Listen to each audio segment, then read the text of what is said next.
Baba Buhari, wanda za ka ɗora a kan mulki, wanne irin ayyuka zai yi idan ya hau? Hana ɓanna. Tom, sannan kuma me? Ba a yi tanadin wani abu ba? Kana lalfin baki. Tom, ku ba su jari ko noma ne su yi mana. Ina kuɗin suke? Gaskiya alakurcen ka kake. Ok? To me za su ba ku taimake su da aikin yi? Cin hanci da rashawa. Ai kalla mun shi. Banza ɓaran wofi. Kamar nawa kenan? 20,000.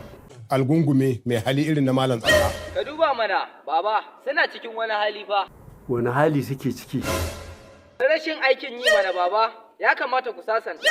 In suna so a sasunta sai a sasunta. To, kanan ka mutu? Ko baba, yaushe za ku sasanta da su? Kila nan da shekara 30 kana Najeriya. Allah, wadaran halinka wallahi Allah.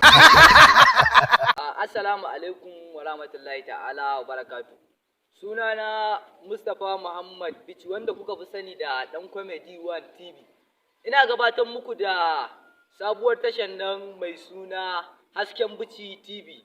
Ku je ku danna mana subscribe, ku yi mana comment, ku yi like kuma sannan ku yi mana view. Mun gode.